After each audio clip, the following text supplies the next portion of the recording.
Hear that? This is the family whistle. This is the family whistle that I grew up with and that my dad grew up with. I think it was my grandpa that came up with it first. When we heard that whistle in a public place, we knew we had to follow that sound to find my dad again. The family whistle is burned in our brains forever. It instantly gets our attention. My dad, my aunt, my siblings, we hear that whistle, boy.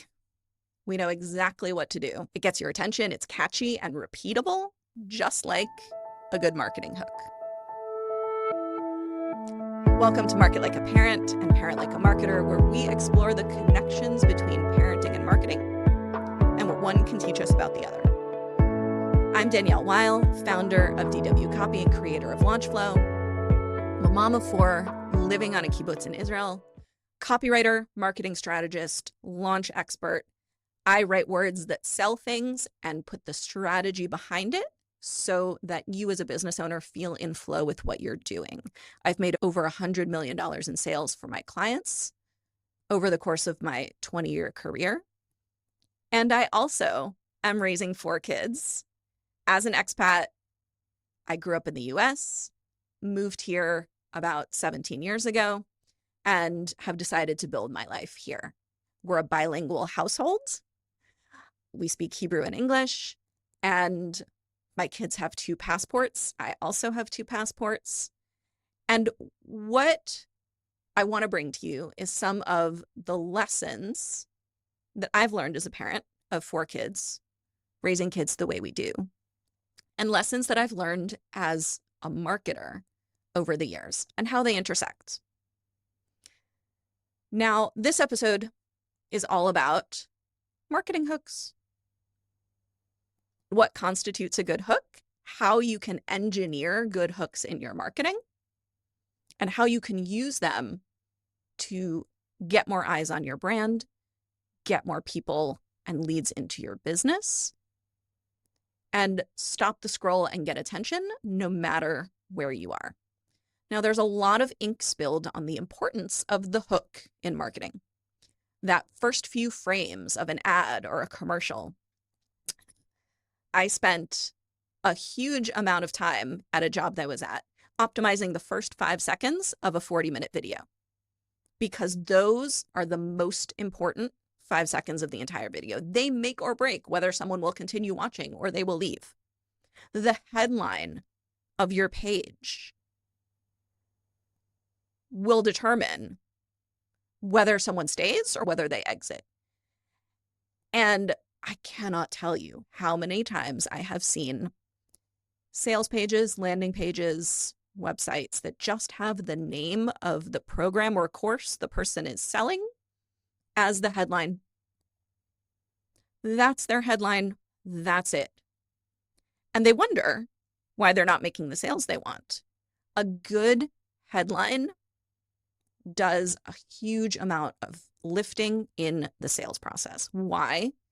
Because it is what gets attention and gets that person reading enough, interested enough, intrigued enough to keep going.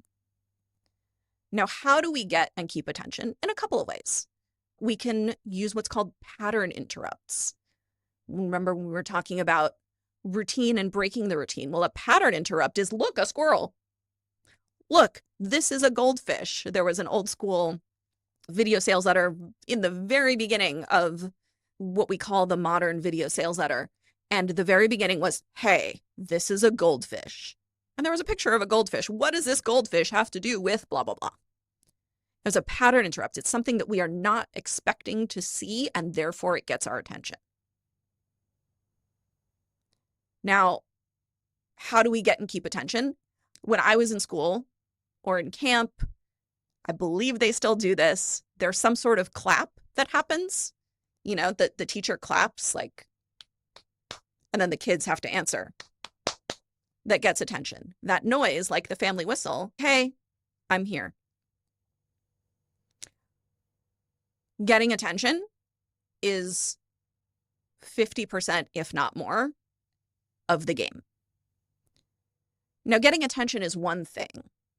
How do you keep attention? Or how do you increase the chances of keeping attention? With a good hook. Now, a good hook contains the perfect balance of benefit and curiosity. So let me give you some classic examples of headlines. Some of these are 50, 60 years old, but they are still talked about because they worked for so long. They're so good. Here's one. Ready? They laughed when I sat down at the piano, but when I started to play, that was written by John Caples. And you'll notice in that headline, there's curiosity. What are we curious about? Why they laughed?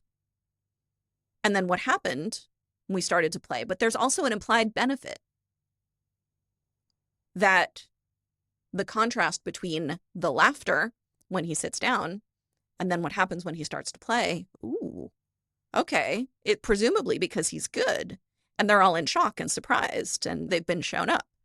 So much conveyed in such a short headline. It was so successful that it has been copied again and again and again.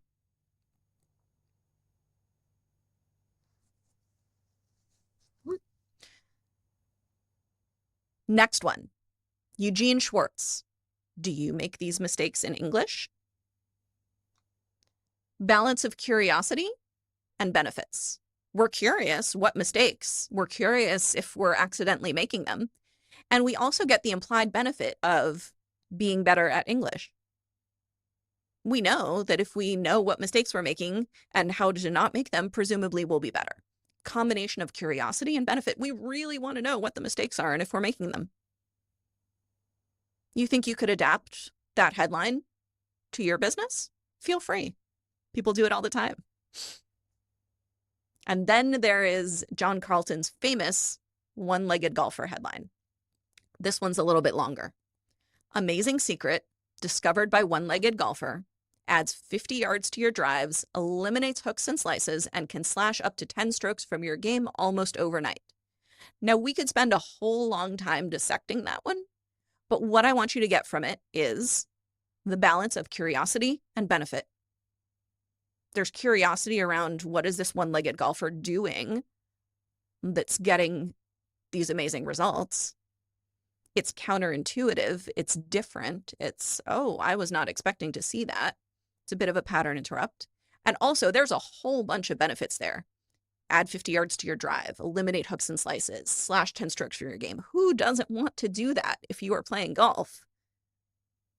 Those are some amazing benefits all in that headline, and you'll notice they come in threes. So if you are using something similar to this headline, you want to have your benefits in threes.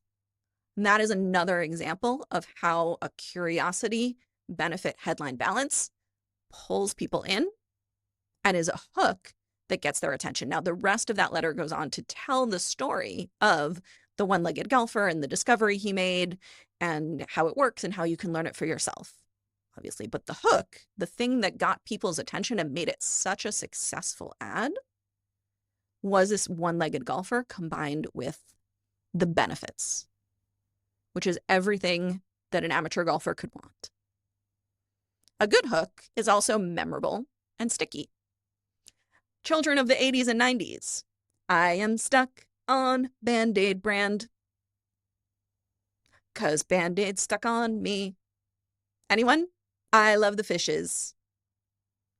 'Cause they're so delicious. If you know what Aflac means, you know how memorable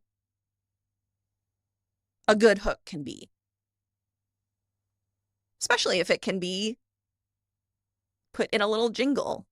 Our brains remember things better in song. How do you get your kids' attention quickly? Well, you could whistle. You could entice them with curiosity and benefits, just like we do in our marketing headlines. Guess what delicious thing is coming out of the fridge while everyone finishes cleaning their room? I want to know. Or you could just shout their name. And by the way, if we're moving this to marketing, putting someone's first name in a subject line still works to increase opens and clicks. If you put someone's first name using a special form field in your email provider, use their first name in a headline or a subject line, you generally will increase your open rate. Why? Because we are trained to respond to our names. It's personal. It's like, oh, that's me. Yes. Okay. I need to respond. You're calling me specifically. It's personal. They're being called out. It's not this message is to everybody. This message is to you. So you need to open it. So you need to listen. Now, I talk about the family whistle because it was a good way to talk about marketing hooks. But it's also interesting to think about how we get our kids' attention, how we keep their attention, especially when there are so many distractions out there these days. Everybody's on their tablet, everybody's on their phone. And having something that brings them in, that says, hey, I'm here and we're talking, try using curiosity and benefits and see if you can't get their attention faster. Now, in marketing, make sure your headlines also have that balance of curiosity and benefit. I've given you 3 that you can work from. If you go to my website, dwcopy.com, you can also get my favorite subject lines, which are great ways to get more people to open your emails. Make sure they are catchy and memorable. And as we learned in the episode about A/B testing and head bumps, always be testing to see which hooks work better than others. Can I improve on my best hook? Always be testing those headlines, those first 5 seconds, those subject lines. How can you increase your results? By being intentional about what you test. A great hook doesn't just work that one time. It works again and again and again. It's powerful. It lasts generations, just like the family whistle. So what are you taking from this? What powerful hook with curiosity and benefits are you going to try in your marketing? Do you have something that works really well? If so, please share. How do you get your kids' attention when they are stuck in their screens? Let's continue the conversation. And until next time, I'm Danielle Weil. Let's go out there and market like a parent and parent like a marketer.